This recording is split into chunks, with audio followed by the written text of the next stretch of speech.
watching the Urban Debate. Mirror now, thank you for staying with us. Numbers that I wanted to share with you on the top of this show. 9,474 students or young people committed suicide in the year 2016. That's unfortunately the last piece of data we have. And this is information from the Ministry of Home. This is from the government. Between 2014 and 2016, we've lost 24,000 students in India. There are various reasons why our children commit suicide. Drug addiction, clinical depression, anxiety, and sometimes just the pressure of examinations. We're opening up our phone lines this evening as part of our campaign at Improved Mental Health and our campaign on Mirror Now to talk about mental health problems.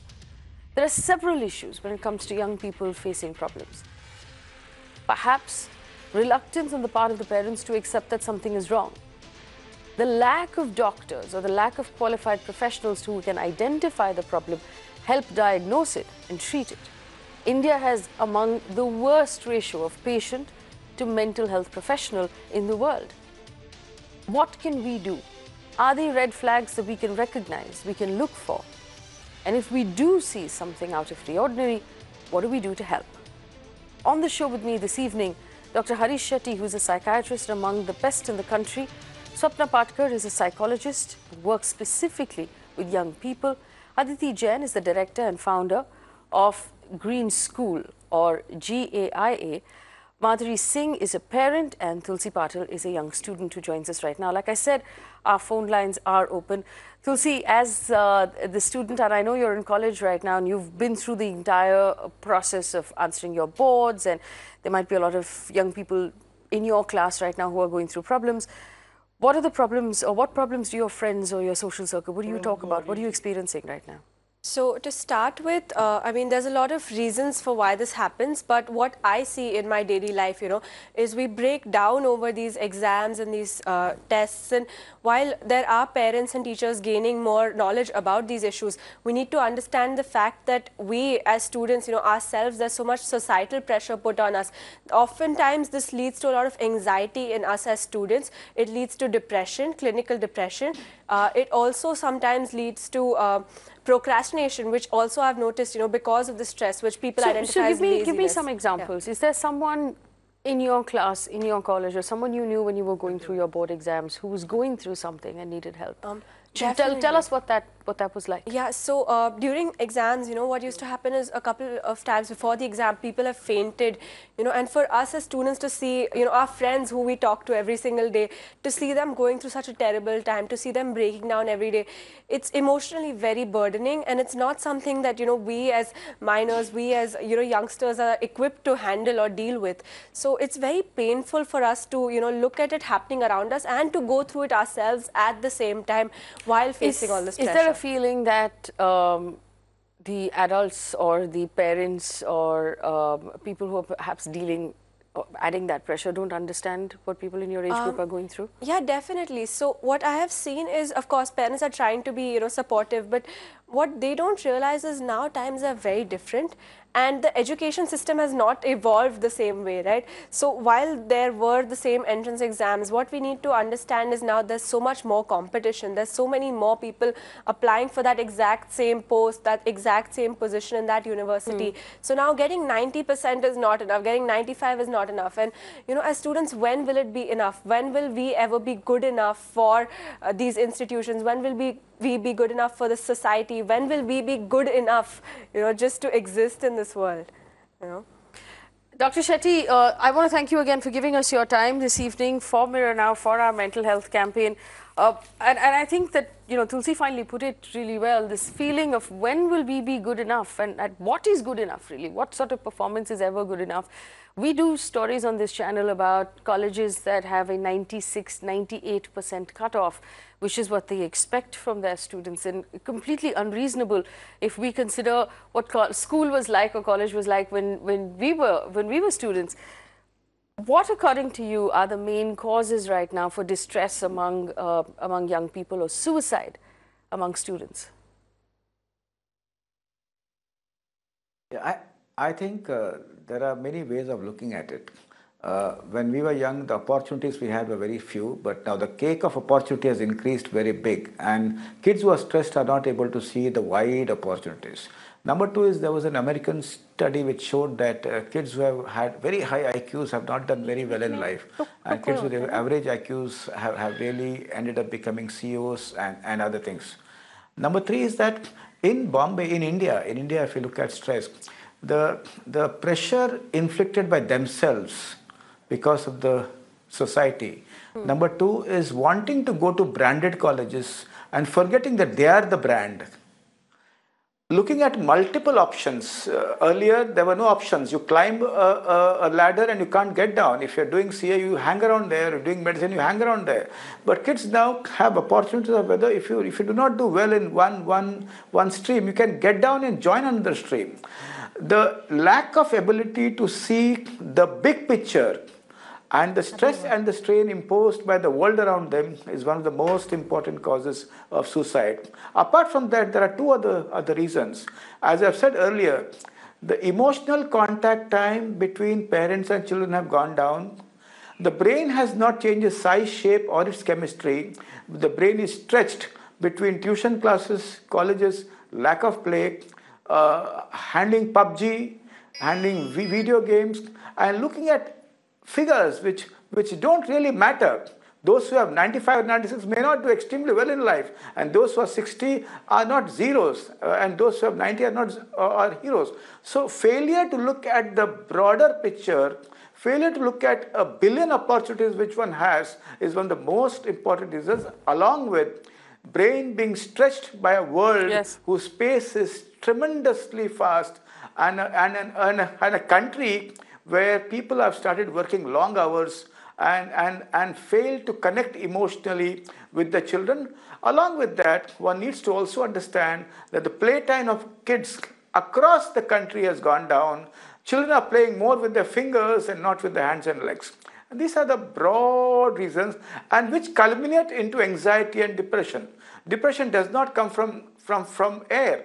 It comes because the society has changed tremendously in the last 20-25 years. South Korea had lower depression in the 70s, but now it is a very technologically advanced country. It has higher number of suicides per 1 lakh population than what it had when in the 70s, when it was not well developed. So, artifact of a changing world, suicide is one of the most important consequences. One should not look at this in a linear manner. And that is something which is important. It's not a linear phenomenon. Stress and suicide, it's a complex phenomenon. Yes. Swapna Patkar, how many young people do you have coming to you with issues with addiction and anxiety and clinical depression? Basically, I have more people who need help on panic attacks and anxiety. Reason being, we take care of our health and we do not take care of our mental health. We have an immunity for the body, and the same way there is an immunity that needs to be developed for the mind also. We're taking fresh vegetables or maybe taking care of the vitamins that we are taking in. But then generally nobody is taking care of the motivation that is required. Parents are not spending time with the children. They're not given the right kind of data to build that coping mechanism to deal with the world that is changing. What does that mean? What is the data that's required? What coping mechanism is required? There is no conversation. The parents are on the phone. Everybody around in the house is on the phone. So what the kids are doing is trying to take all the data from Google. The parents are not discussing about good times, how relationships build up, or maybe how they used to live in their younger times. I think their emotional resistance will increase only when they play, when they talk, when they go out on picnics with parents. But all this is diminishing now, and the total focus is on marathons, competitions, and beating the deadlines. So tell me, when you have people come to you with problems, what are the problems you see most often in teenagers and in young people? Basically, they are very tired. Not everybody needs a psychiatrist. There are some who only need somebody to talk to. I think there are more number of counselors required who can give time to kids and talk to them, make them happy. I think the happiness quotient needs to be worked on right now, because people need conversations. That's the biggest requirement. You cannot buy a conversation. You know, you need people to tell you what is right and wrong for you. The kids are so tired taking small decisions on projects and stuff that they want someone to tell them, what should I do now? What should I do next? I think the parents now feel that their children are very matured. But it is not so. They need your help in taking small decisions. Well, I see Tulsi nodding. You agree? Is this how young people feel today? Definitely. So, I mean, I don't think the root of the problem is that, to be very honest. The root of this problem is, it stems from a very young age that we're told that we have to be something big in life. We have to make it big. We have to be at the top of everything. So it's less about, the communication between the parents and the children, but it's also about, the stress that is put on us as children to think about our future. So when Sir came in and spoke about, all these statistics, we also need to note that, the number of jobs is not increasing as fast as the number of students that are entering the job market. So we as kids from a very young age are told that unless you're a topper, unless you're doing the best you can, unless you do everything in your strength, you will not get a job. So from that very basic root of, financial insecurity, that is, from there onwards, it leads to much bigger problems as we go on forth. So while those are certain symptoms, and that is some ways that we can combat it, but the problem lies with, the structure that we're in as of right now. I think that's very important to acknowledge. Well, let me also bring in Aditi Jain. Aditi, people have talked about how, and Tulsi also said that the education system has not kept up, and there's a lot of pressure that's being put on students from the education system. Why is that? What has changed? See, what I feel is there has to be, I've devoted more than 20 years to it now. The deal is that the syllabus that our kids are doing, whether we are talking school, whether we are talking colleges, is not conducive to the capacity of a student. Now, when I say that, what I mean to explain over here is that a syllabus should be designed by the greatest minds, which is so simple. Truth is simple. If it is put up in a very enigmatic and a confused way, kids get demoralized. They feel that they do not know the subject. Second, one thing very, very important is that the syllabus has to be redesigned. Secondly, why is there competition? Competition is not a natural fact. You show me two leaves from a tree that are the same, with the same vein. It may look the same shape and size, but they're all so unique and different. Now, the moment you put competition, you are actually not getting the best out of a student. You see, as a parent, let me just explain it. It will become very clear to you. Now, if we take from, supposing I was to tell my kid or my student that you do not know this, you need to know this, this one does it very well, he will forget how he is supposed to do. He'll start aping somebody else, which he's not good at. Now, when you restore confidence into a child, as a teacher, as a parent, never comparing, but giving them confidence. There should be music, sport, there should be nature, should be the finest teacher. That's all fine to say now, but the truth is none of that happens in schools. No, I'm doing this. I am doing this, and the Prime Minister of Australia came only to my school. Mine is a very small school, and they say, and all the kids that graduate from my school are doing the finest, let me tell you. And that can only happen when nature becomes the finest teacher. When we start putting not stress, but kind of how can we perform better when we are happy. Instead of now telling them that the exam is right there, if we have the best teachers teaching them, if we have the mothers and parents not comparing them, but restoring faith in their students, they are going to definitely change. And syllabus for sure has to. Okay. So I just have a quick question for Dr. Shetty before I move on. Dr. Shetty, there are, of course, more serious mental health problems which are not linked with exams, or they're not linked with the actual functioning of the school. Problems like learning disorders, problems like attention disorders, or ADHD, impulsive behavior, perhaps even worse.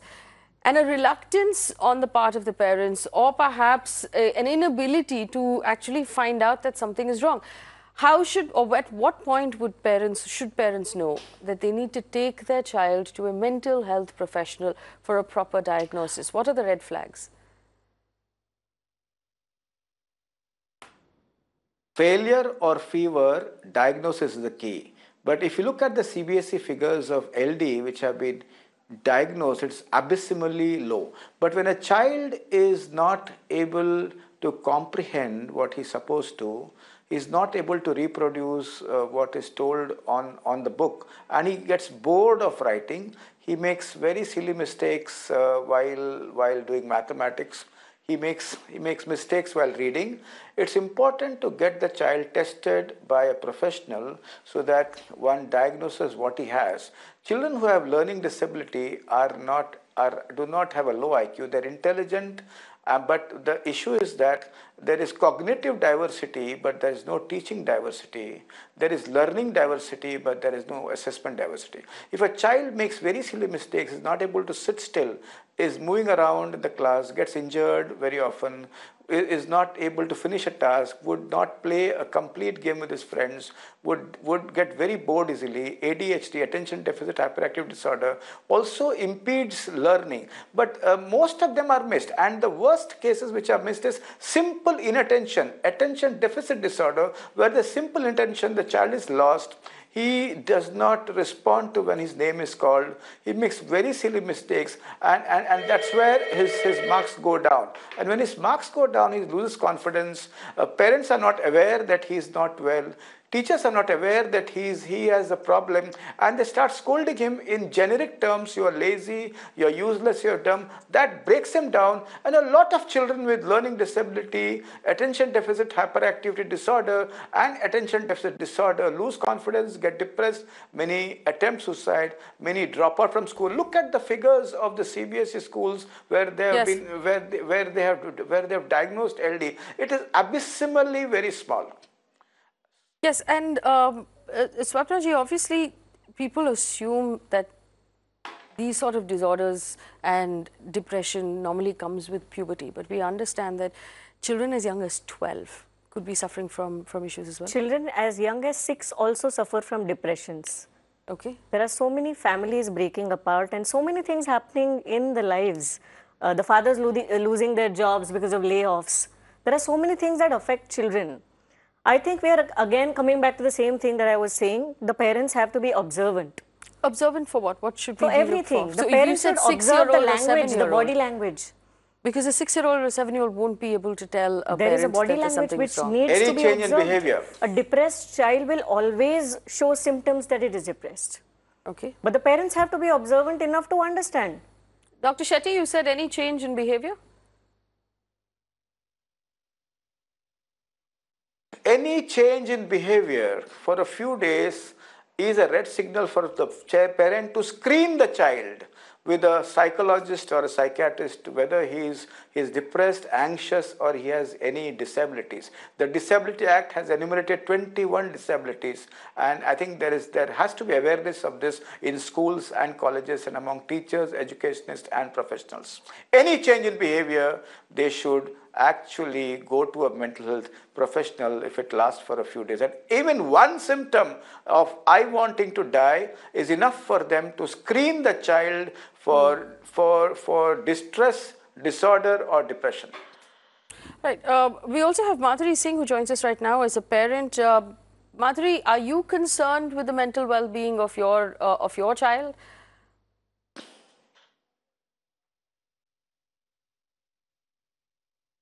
Yes, I'm in a situation where I am not just an education consultant right now. I'm a parent of a child who's appearing for 10th standard board exam in February.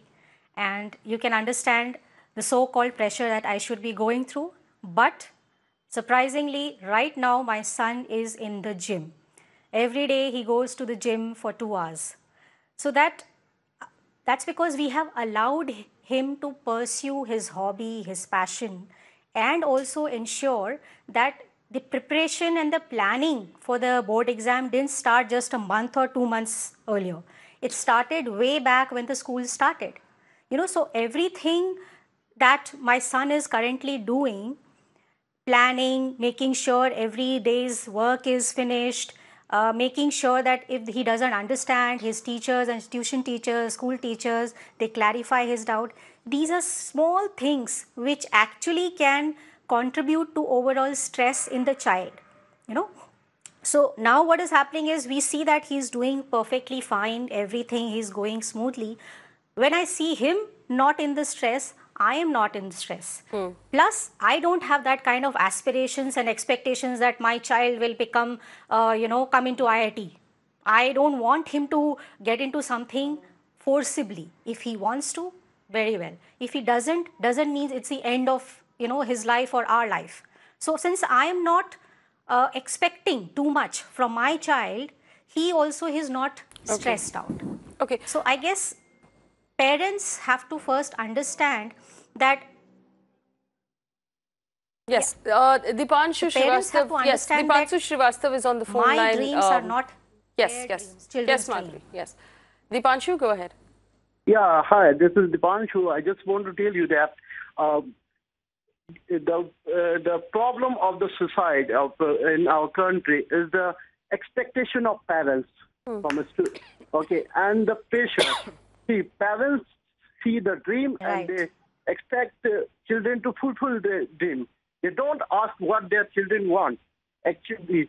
And in this scenario, Correct. we can expect by meditation, yoga, this can cure the problem of mental illness and other anxiety and other things which cause suicidal attempts.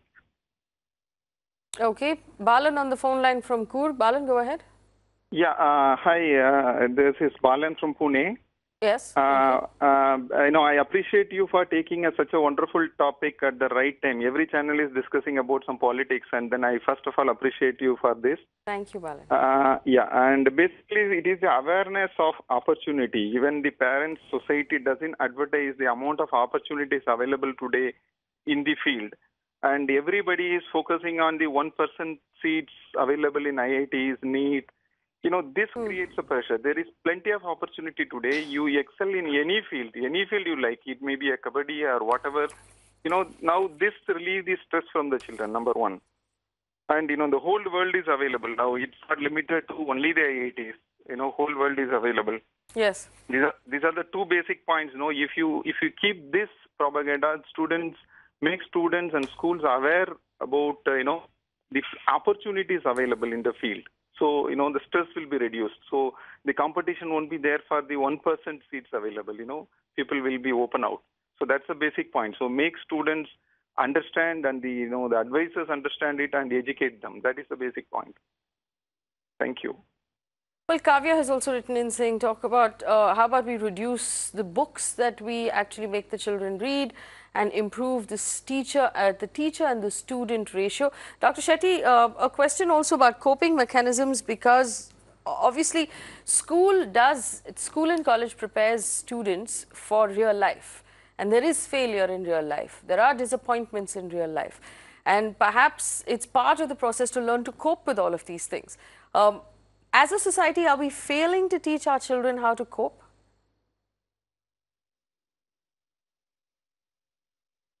Absolutely. I think when the schools work with parents together as a joint family, you can draw a lot of experiences from parents who are professionals, teachers, etc.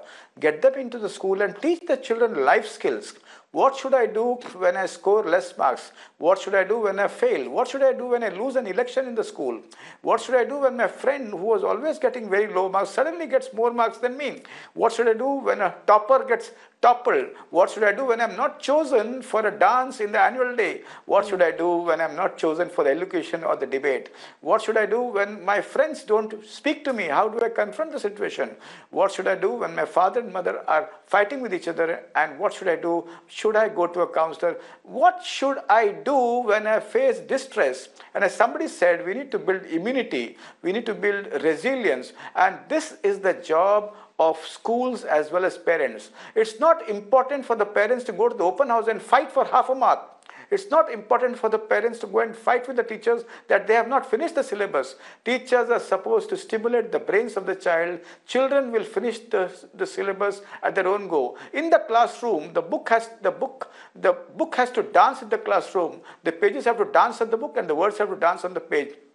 Teaching life skills in schools across time through different resource persons is very important. As a teacher, when you get 40 minutes or 35 minutes. What is very important is 10 minutes should be feeling time and 25 minutes should be teaching time. If a teacher is able to talk about feelings and emotions in the class as and when she has time, that's the best thing what a teacher can do to teach skills of life. When teacher shares a story to the children, which is with age-appropriate understanding, children will share their stories. When teachers share their pain, children will come back and share their own pain. That's how you build bond between teachers and children. That's how you build bond between families and schools. School teachers who visit the homes of children when they are in distress, principals who pat the back of the children, that pat is a billion times much more stronger than the pat of the parents. So what is important to understand for schools is that the walls of the schools are not confined around the compound,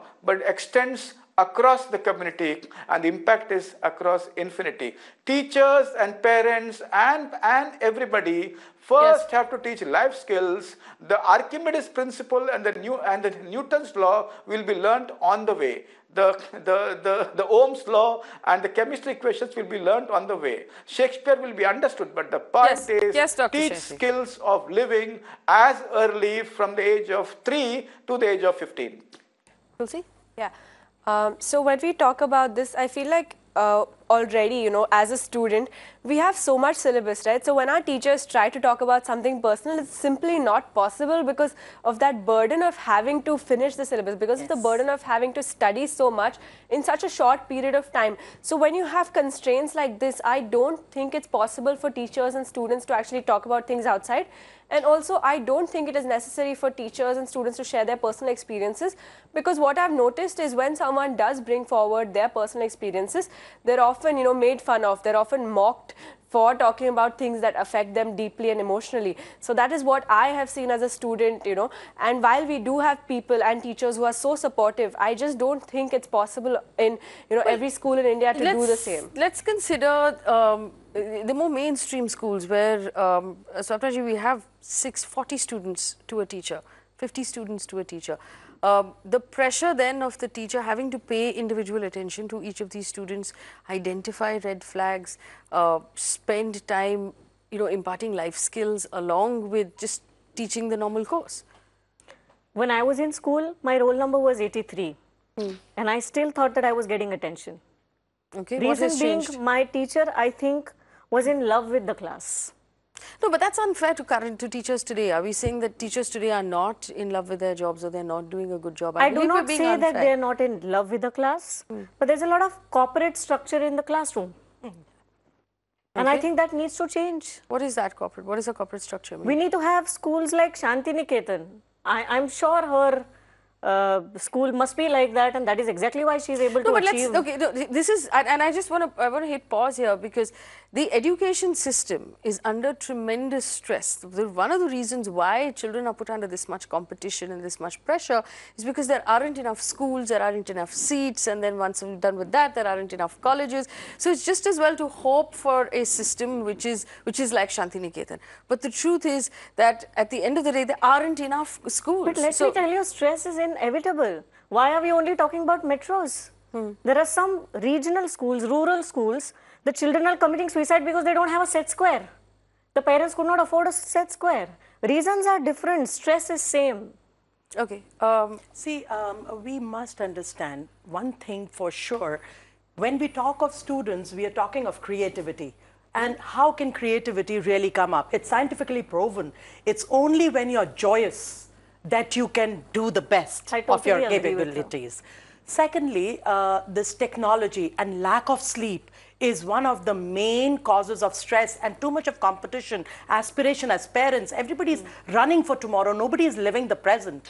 Now, when I say that why is the government not understanding this, that we cannot have schools to give 60, 70 kids to a class? That's one thing. You see, yes, earlier times we had no stress. Our teachers have to be, if the teacher understands a subject very well, the kids will understand it beautifully. The problem is that teaching has become a second-hand job, and not the best minds are teaching because it suits the lady to look after the house and do this, just a mere B.Ed degree. There has to be lovely training Yes, programs. I'd like to add here, And I am teaching in the also want to Mumbai say- University. Yes. I'm sharing my life experiences with students and they love it. They follow it. Yes. One thing that I So want I to actually really want to just- request you, with your permission, that you know, there is a portion right under your forehead, which is, you know, the deciding factor for your cognitive skills.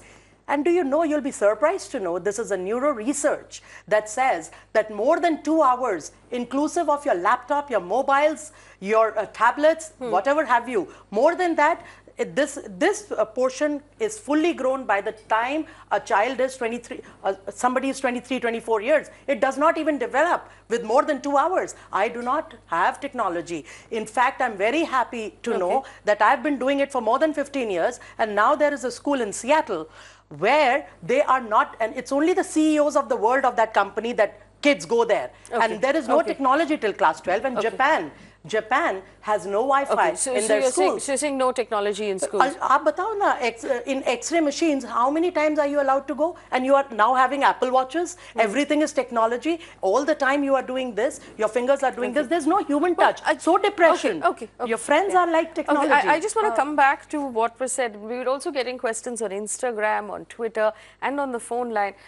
Here's a question from someone who has asked us on Involve, who says children have to wake up at 4:30, 5 in the morning in order to make it to school on time, and very small children. So we're looking obviously at someone who's up before the crack of dawn and doesn't have, perhaps for a 6-year-old or a 7-year-old, enough time, you know, in the bathroom, enough time to have breakfast, enough time to actually be awake before they start to move. Dr. Shetty, the psychological impact of not getting enough sleep as young as 6 or 7 or 8 years old. Sleep deprivation is worse than not being able to sleep, and that is very important for us to understand. Which means when children are deprived of sleep, their physiology, their body physiology goes for a toss. Their learning is impaired, their attention is impaired, they become very irritable, angry, they can get very anxious, they can have hormonal issues, and in later life, not very late, they can have lifestyle diseases also. They have headaches, stomachache, and sometimes, I still remember this boy who threw a duster on the teacher, and when he was brought to me, I found that the family was stable, everything was all right, but he had to go to school, reach school at 6 o'clock, and once he came in the afternoon, he would go for his tuitions, and he remained awake till his father came home from his office at 10:30, 11. Bringing his sleep back brought down his anger, brought down his entire irritability, and he was completely all right. So I think it will affect mind and body, and the mind and body talk to each other, which means that the mind and the body both would get affected. Growth is affected, growth hormone is affected, and also the wear and tear of the body is also goes for a big toss. Sleep deprivation is worse than not being able to sleep. Well, here's a question. Monica has written in. She says psychologists charge a lot. How can a student get help if they can't afford the help? Shamal has written in saying include physical and mental health classes. So here, this is a question for you, Swapna. We were talking about it. A lot of times, going to even a counsellor is an expensive prospect, and people need to realize that this is it's the long-term thing. You can't fix the problem with 1 visit or 2 visits. And there is a general view that it's an expensive prospect. How would students afford it? See, basically what happens is counseling is not about 10 minutes, 15 minutes. It goes on for an hour or sometimes more than that. Some psychologists or psychiatrists would keep a clock, and they would tell the patient to go out the moment the clock is off. But then when the doctors or psychologists are putting in time, they also expect the money. And that's where the problem arises, because we do not have any insurances for mental health. There is no insurance that covers these kind of costs.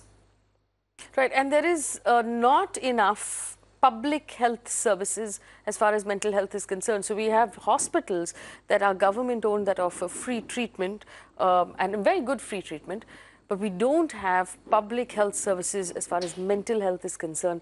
The other question I want to bring, and I want to raise this, of course, things that are changing socially are broken families. children from broken families where parents are getting divorced or parents are moving apart from each other, what sort of an impact does it have on the child? What sort of impact does it have on their behavior and their processing ability or their ability to cope? Have you come across these cases? See, generally what happens is the kids will always feel that they are not normal. They will So watch many. other families and they will feel that I'm missing something. In spite of the fact that you try to give them everything, there is some part of it that will tell them that they are missing something. Now, these are the children who need to be given a lot of time, attention, and a lot of conversations. I think that does not happen because when there are single parents, they are more busy and they cannot give that much of time. So, counselors and psychologists play the role. Again, the problem is that, okay, going to a psychologist once charges 2,500, and again, if it's a 10-session game, you multiply it by 10 and it becomes very difficult for parents, so they leave it halfway. Halfway is all the more difficult because you leave it halfway and it's given a completely bizarre result. Okay. Yes. See, what I feel is that all these are symptoms we are talking about. If we work towards the root cause, now let me roll you back in your time. Was there so much of competition?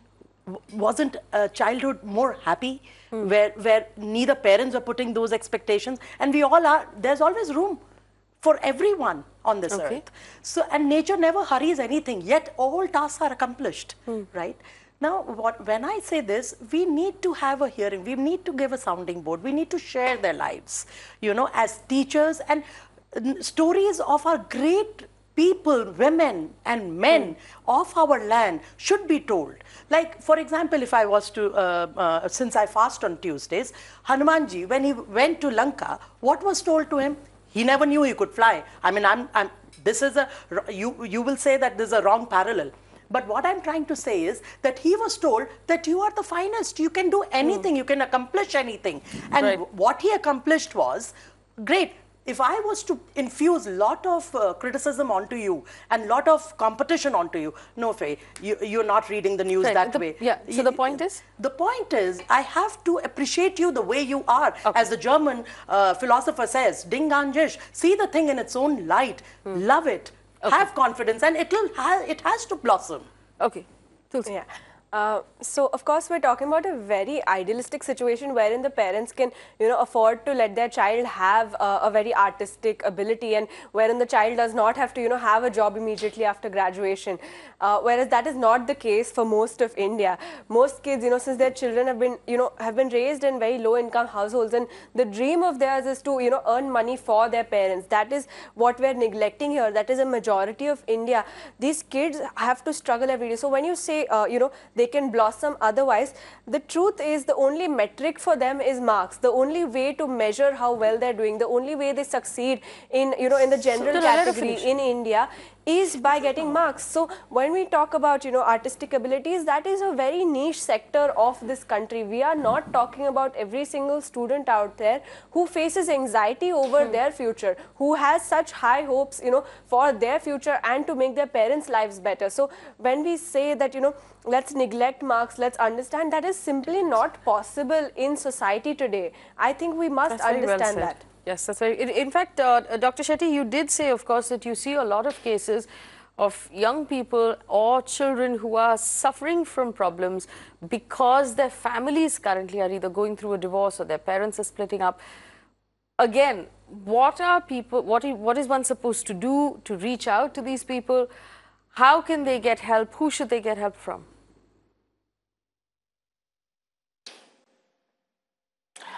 In fact, as far as divorce is concerned, we started a very unique activity in Mumbai. We formed WhatsApp groups of women who are in the process of divorce. Earlier, they would come with small issues to psychologists and psychiatrists. Now, a lot of small issues are being managed by the support group of these women and separate support group of men. So, a lot of issues which should not come to a psychologist, psychiatrist are dealt with. For example, one son of a woman who was in the process of divorce wanted to jump and die. And immediately what happened was, all the other friends which were in the WhatsApp would rush to the family and help the child see sense and come back to life. So I think a lot of support groups across such problems is one of the most important things. Number two, all children of parents who are in divorce don't do badly. Some children internalize that they need to live a life much better than the parents, and many of them do very well. That depends upon the parent who's handling the child. The parent who's handling the child does not see himself as a pity son or a pity daughter or a pity woman or a pity man, and is empowered to take care of the children in spite of all the difficulties. Such children look up to these parents and really do well. Now in schools and colleges, I think where professionals are less, where accessibility to resources are poor, where the number of counselors are very few, we need to create support groups within the environment. We need to escalate the impact of a counselor not only in his classroom but across a bigger community through social media, through WhatsApp groups, through Instagram, etc. So what is very important is don't close your doors for help. If you're down, knock at a place where you can get some help, and don't be ashamed of your problem. Shame and disconnection is a suicide cocktail. When you're ashamed and you're disconnected, the chances of suicide are much higher of your children and yourself. So when you're down, connect. Disconnection is the biggest illness. Reconnection is one thing which every family should strive to really look at. Every mohalla, every building, every chawl, every slum. Reconnect to beat the disconnection which has been caused by globalization and alienation. And now I want to turn to actually, tangible things that parents can do. Yes, I will come to everyone on the panel. Tangible things that the parents can do over the next couple of months to make sure their children are okay. Because I think the scariest part right now is to think the possibility that your child may be under stress and you either can't see the signs or you don't know the signs. I remember getting a lot of messages from parents who said, my deepest fear is when I read about suicides among students, because I don't know, or I don't know if my child is sharing her anxiety with me. I don't know how to reach out. I don't know what to do. So I'm actually going to, one round of questions. Swapna, you first. What should parents do right now to make sure can I their youngsters? This? Yes, Madhuri, I will come to you to make sure their youngsters are okay. So, neuro-linguistic program is the answer. Okay. I think the language of the parents and people around should change. Oh my God, you haven't finished studying. Oh my God, so much of portion left. If this is the kind of language that you speak all the time, the children are going to catch that. I think a lot of positive talk has to be around them. And you have to tell the children, no matter how much marks you get, I'm still there. And we all love you. If this is something that goes on in their mind all the time, things will change. There is a theory called repetitive mind theory. You keep on telling something to the mind will start believing it. So I think the children should believe in right and happy things. That will change the scenario. Madhuri Singh?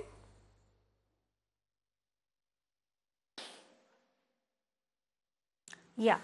So you were asking what are the symptoms or things that parents should look at, or keep on observing if they find that suddenly their children have stopped talking. Suddenly their children start closing their doors. What was normal is no more happening between you and the child. That means there is something wrong. That's the time when the parent should, the antennas should go up and they should start probing, start talking, understand what suddenly has made this child go into a different mode of behavior.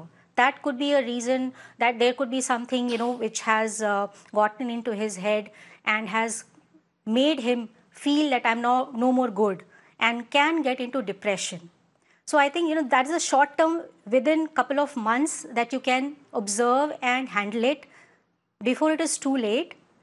Maybe, they are not well prepared enough. Perfectly fine. Just tell them it's okay. Giving exam in this February, March board exam doesn't mean that if you fail, this is end of the world. You have another exam coming up after a couple of months. You can give that, or maybe next year.